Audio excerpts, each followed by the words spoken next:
Hello students, welcome to our channel Sun Physics. आज हम करने वाले हैं current electricity NCERT numericals part 1।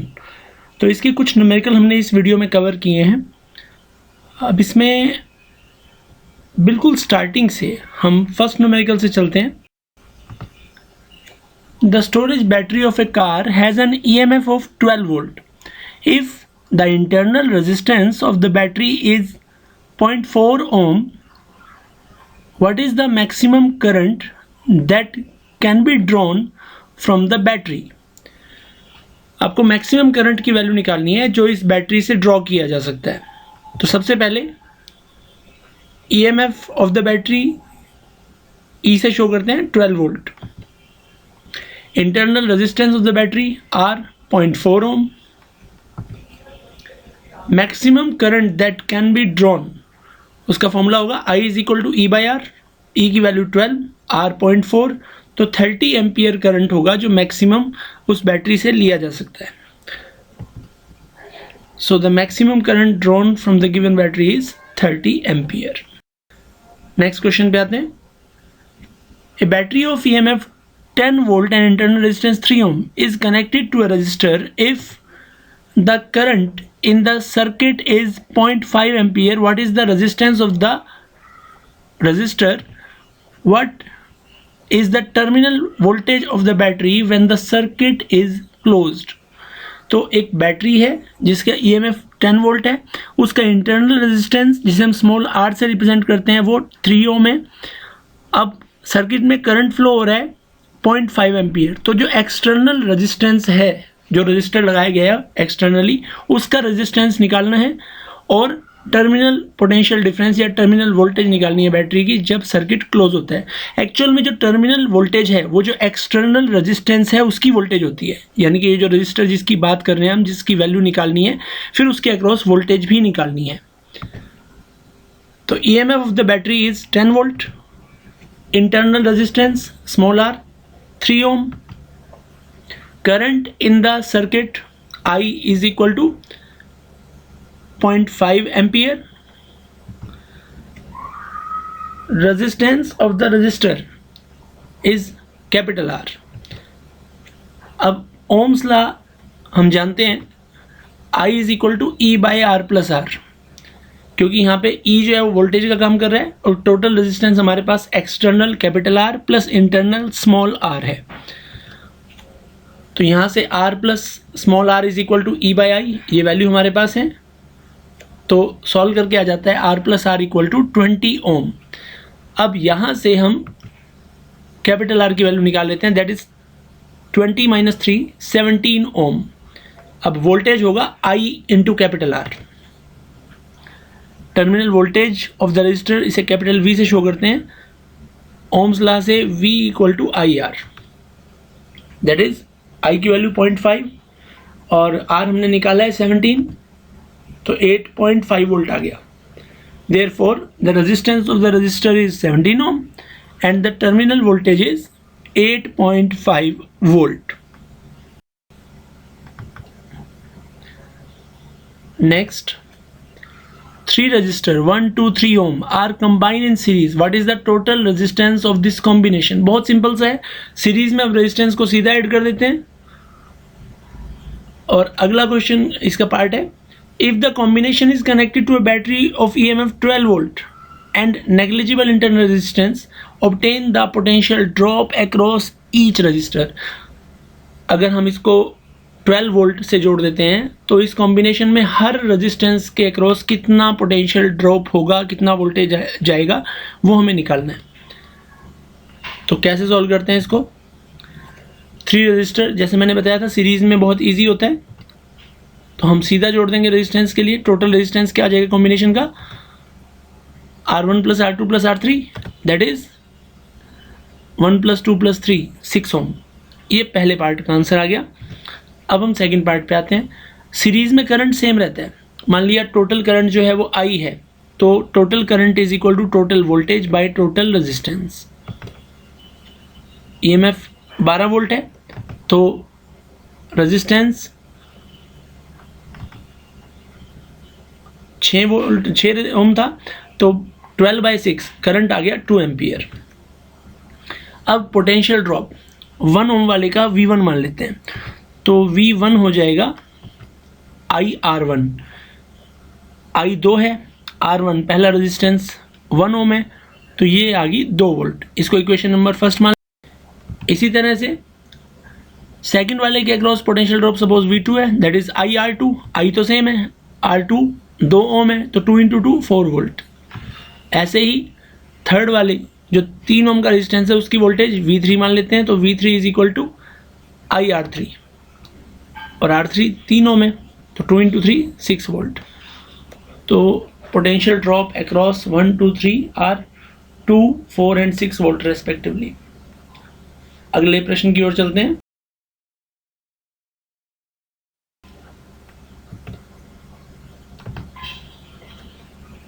तीन रेजिस्टेंसेज हैं 2, 3 और 5 ओम के, उनको पैरेलल में जोड़ा गया है। What is the total resistance of the combination? Parallel का फॉर्मूला 1/R वाला होता है।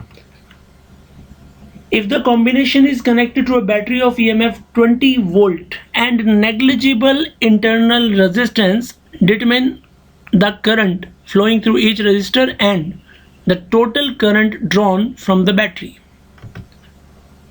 ये दो पार्ट हैं। देखिए 3 रेजिस्टेंसेस हैं, कितने कितने के? 2, 4 और 5 ओम के। अगर इनको पैरेलल में कनेक्ट करते हैं तो टोटल रेजिस्टेंस सपोज R है, तो उसका फॉर्मूला हो जाता है 1/R is equal to 1/R1 plus 1/R2 plus 1/R3। R1, R2, R3 की वैल्यू पुट करते हैं, 1/2 प्लस 1/4 प्लस 1/5, LCM 20 आ जाएगा, तो 10 प्लस 5 प्लस 4/20 यानी कि 19/20। ये 1/R था, तो R हो जाएगा 20/19 ओम। Therefore, total resistance of the combination is 20/19 ohm. अगला पार्ट, EMF ऑफ बैटरी कितना है? 20 वोल्ट।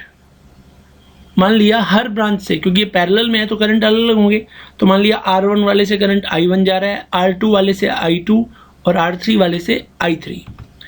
तो I1 V/R1 20/2 10, I2 V/R2 20/4 5 ampere और I3 4 एम्पियर। टोटल करंट इनका सम हो जाएगा I1 plus I2 plus I3 19 ampere. तो ये आपका रिजल्ट आ जाता है। हर रजिस्टर से 10, 5 और 4 करंट जाएगा और टोटल करंट हो जाएगा 19 एम्पियर। नेक्स्ट क्वेश्चन है, at room temperature 27 degree centigrade the resistance of heating element is 100 ohm. What is the temperature of the element if the resistance is found to be 117 ohm? Given that temperature coefficient of material of resistor is ये alpha है 1.7 into 10⁻⁻⁻4 degree centigrade inverse. अब room temperature 27 degree centigrade है, resistance of the heating element इस temperature पे कितना है? नहीं, suppose कोई और टेम्परेचर है, उस पर resistance R1 is equal to 117 ohm है। ये हमें अननोन टेम्परेचर निकालना है। टेम्परेचर कोफिशिएंट कितना है? Alpha is equal to 1.7 into 10⁻⁻4। अब हमारे पास एक फॉर्मूला होता है, alpha is equal to R2 minus R/R T1 minus T।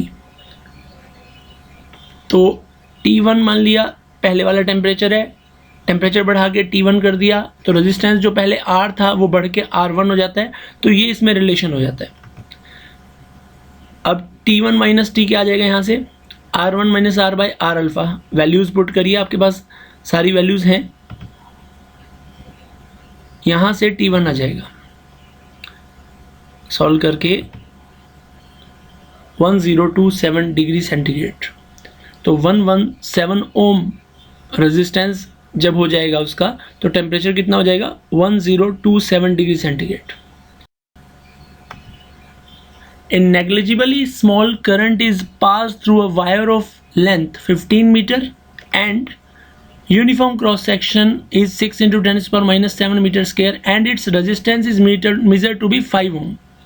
What is the resistivity? देखो आपको एरिया दे रखा है, लेंथ दे रखी है, रेजिस्टेंस दे रखा है. रेजिस्टिविटी का सीधा फॉर्मूला है, resistivity is given by rho is equal to R A by L.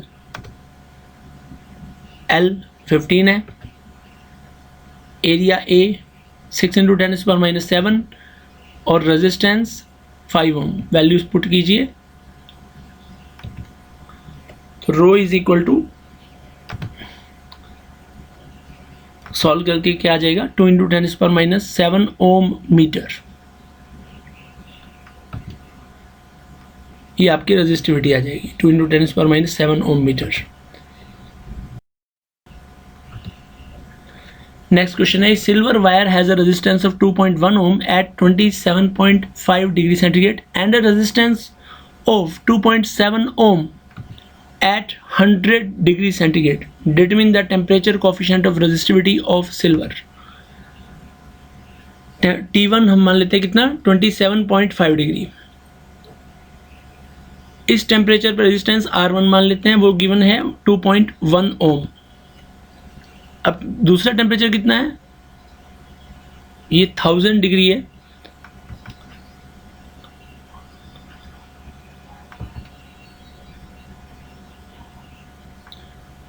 इस टेम्परेचर पर रेजिस्टेंस 2.7 ओम है और हम ये मान लेते हैं कि जो टेम्परेचर कोफिशिएंट्स ऑफ रेजिस्टेंस या रेजिस्टिविटी ऑफ सिल्वर वो अल्फा है. तो फॉर्मूला हमारे पास ये होता है, वो मिसप्रिंट है, टेम्परेचर 100 डिग्री सेंटीग्रेड ही है. ठीक है, ये जो टेम्परेचर T2 है it is not 1000, it is 100. तो सारी वैल्यू पुट करते हैं हम, इससे अल्फा की वैल्यू आ जाती है 0.0039 पर डिग्री सेंटीग्रेड. तो ये हमारा अल्फा आ जाता है. नेक्स्ट क्वेश्चन देखिए, heating element using nichrome connected to 230 volt supply draws in initial current of 3.2 ampere which settles after a few seconds to a steady state value of 2.8 ampere. What is the steady temperature of the heating element if the room temperature is 27 degree centigrade? Temperature coefficient of resistance of nichrome is कितना, 1.7 into 10⁻⁴ पर degree centigrade. अब इसमें करना क्या है, एक heating element है nichrome का बना हुआ, उसे 230 वोल्ट पे कनेक्ट किया हुआ है. शुरू में जो करंट आता है वो ज़्यादा आता है 3.2 एम्पियर, उसके बाद वो 2.8 हो जाता है. क्यों होता है ऐसा, क्योंकि गर्म होने के बाद उसका रेजिस्टेंस बढ़ जाता है, रेजिस्टेंस बढ़ेगा तो करंट कम हो जाएगा. तो शुरू में जो टेम्परेचर है वो 27 डिग्री सेंटीग्रेड है. अब टेम्परेचर बढ़ेगा तो फाइनली वो टेम्परेचर कितना हो जाएगा वो बताना है. आपको अल्फ़ा की वैल्यू गिवन है. तो सबसे पहले हम क्या करते हैं, supply voltage 230 volt, initial current I1 मान लेते हैं, वो कितना है 3.2 एम्पियर. अब इनिशियल रेजिस्टेंस R1 अगर मान लें तो R1 is equal to V/I1. Value put कर दो, ये आ जाता है 71.87 ओम. इसी तरह से अब स्टडी स्टेट वैल्यू करंट की कितनी है 2.8, तो उस टाइम पे रेजिस्टेंस मान लिया वो R2 हो जाएगा. तो R2 हो जाएगा V/I2. वैल्यू पुट करो तो रेजिस्टेंस कितना आ गया 82.14 ओम. R1 पहले वाले टेम्परेचर पे रेजिस्टेंस है, R2 बाद वाले टेम्परेचर पे रेजिस्टेंस है. पहले वाला टेम्परेचर 27 डिग्री है, बाद वाला टेम्परेचर कितना होगा वो निकालना है. अब हमें पता है टेम्परेचर कोफिशिएंट गिवन है 1.7 into 10⁻⁴. Initial temperature 27, steady state temperature मान लिया T2. तो हमें पता है सिंस अल्फ़ा की वैल्यू क्या होती है R2 minus R1 by R1 into T2 minus T1. T2 minus T1 को इधर ले आओ और सारी वैल्यू पुट कर दो. T1 कितना है 27, R2 अभी निकाला था 82.41, R1 भी निकाला था और अल्फ़ा नीचे आ चुका है तो अल्फ़ा की वैल्यू पुट की जाएगी. सॉल्व करके कितना आ जाता है 840.5. ये T2 माइनस 27 की वैल्यू आई थी तो T2 हो जाएगा 840.5 प्लस 27 यानी कि 867.5 degree centigrade. Therefore, the steady temperature of the heating element will be 867.5 degree centigrade. Next question देखिए. Determine the current in each branch of the network shown in figure.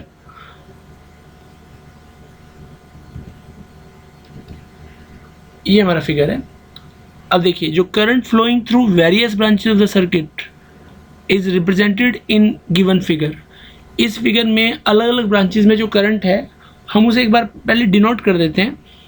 जैसे I1 है, that is the current flowing through outer circuit, यानी कि जो cell से current चलेगा और यहाँ A पॉइंट पे आके डिस्ट्रीब्यूट होगा, वो करंट है I1, ये वाला. I2 the current flowing through the branch AB. अब यहाँ A पॉइंट पे आके डिस्ट्रीब्यूट हो रहा है करंट, तो AB की तरफ जो करंट जा रहा है वो I2, ये वाला करंट है I2. I3 current flowing through the branch AD, तो A से D की तरफ यानी कि ये वाला, ये I3 है. अब जो I4 है, that is the current flowing through the branch BD. अब जो करंट A से B की तरफ चला था उसी में से I4 अलग होके ब्रांच BD में चला जाता है ऐसे, ठीक है. और अब यहाँ से I4 आ रहा है, AD से I3 आ रहा है, तो ये जो करंट जाएगा ये इन दोनों का जोड़ जाएगा, यानी कि I3 plus I4, that is the current flowing through the branch CD जो आपको नजर आ रहा है. DC समझिए इसको.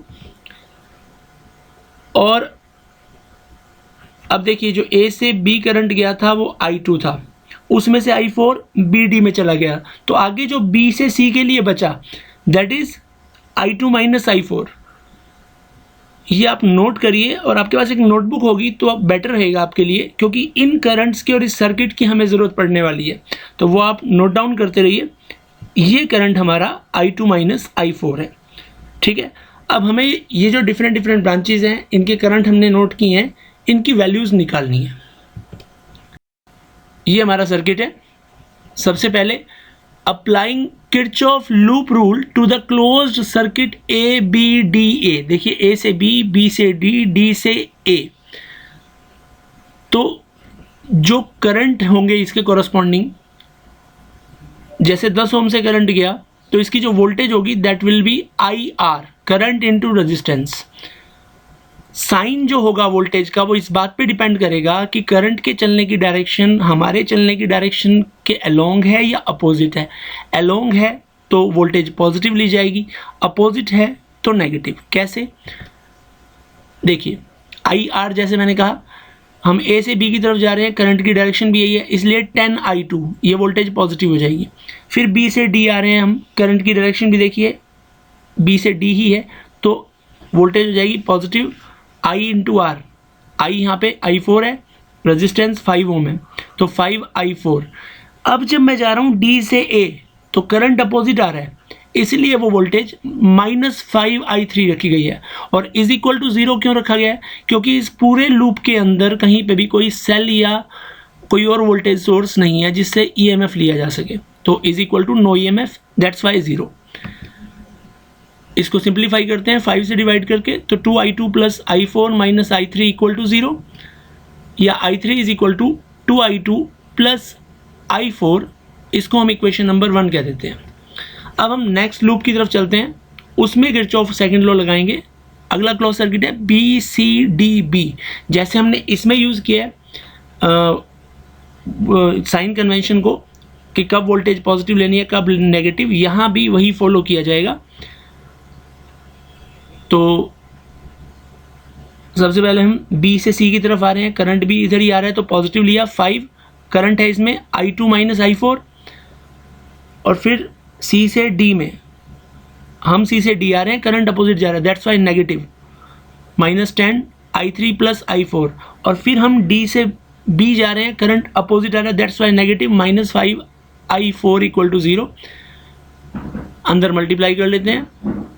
0 का रीज़न वही है कि इसमें भी कोई सेल या बैटरी नहीं है, तो 5I2 minus 10I3 minus 10i4 equal to 0, या फिर i2 is equal to 2i3 plus 4i4 equal to 2, ये इक्वेशन नंबर 2 हो जाती है। अब हम लूप ले लेते हैं, A B C F E ए, ध्यान दीजिए A B C F E A.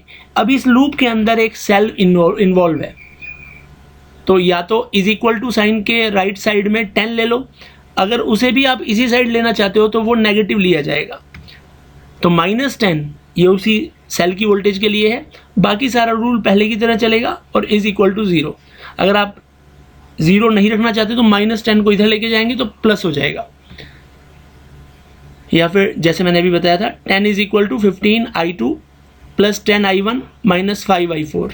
Simplify करके 3i2 plus 2i1 minus i4 equal to 2, ये इक्वेशन नंबर 3 आ गई है।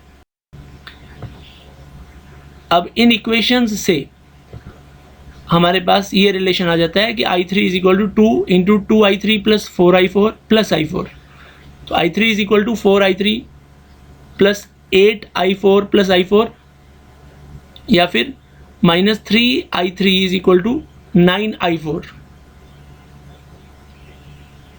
या फिर आप 3 से इसे कैंसिल कर देंगे तो रिजल्ट आ जाएगा minus 3i4 is equal to i3। ये इक्वेशन नंबर 4 आ गई। Putting equation number 4 in equation number 1, जैसे कि मैंने आपको कहा था आपके पास नोटबुक होनी चाहिए। तो i3 is equal to 2i2 plus i4, i3 की value minus 4i4 is equal to 2i2। यहाँ से i2 और i4 में रिलेशन आ जाता है इक्वेशन नंबर 5।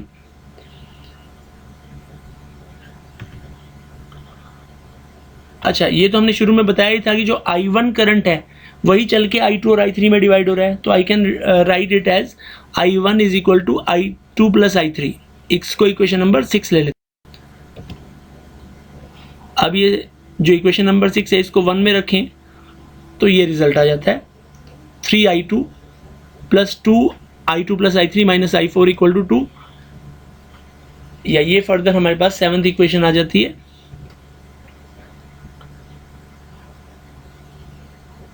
अब हमारे पास इक्वेशन 4 से और 5 से जो वैल्यूज़ हैं उसको 7 में रखते हैं, तो ये सारा कुछ i4 की टर्म्स में आ जाता है, और यहाँ से हम i4 निकाल लेते हैं। तो i4, अब इक्वेशन नंबर 4 की जो वैल्यू है वो i4 की टर्म्स में आ जाती है। i3 is equal to minus 3i4। i4 की वैल्यू ऊपर वाली इक्वेशन से निकाल के इसमें पुट कर देते हैं, तो i3 की वैल्यू 6/17 एम्पियर आ जाती है। i2 जो है वो माइनस 2i4 के बराबर है, तो ये 4/17 एम्पियर आ जाती है। अब i2 माइनस i4 जिस ब्रांच में था उसके लिए 6/17 एम्पियर वैल्यू आ जाती है, और i3 प्लस i4 की वैल्यू 4/17 एम्पियर आ जाती है। i1 जो था एक्सटर्नल सर्किट वाला वो i3 प्लस i2, आपके पास ये वैल्यूज़ हैं अब 10/17 एम्पियर। तो इस तरह से जो सारी ब्रांचेस थी उसमें ए बी में 4/17 आ गया, बी सी में 6/17, सी डी में -4/17, ए डी में 6/17 और बी डी में -2/17 एम्पियर, ये करंट आ जाते हैं। तो टोटल करंट क्या हो जाएगा इन सब का जोड़, दैट इज 10/17। वो हमने i1 से भी निकाल लिया था। इस तरह से ये क्वेश्चन करने हैं। अब ये जो क्वेश्चन था जितना लेंथी था, ज़रूरी नहीं है कि सारे उतने ही हों, लेकिन ट्रिक सेम लगेगी। तो आई होप आपको ये वीडियो क्लियर हुआ होगा। अगर आपको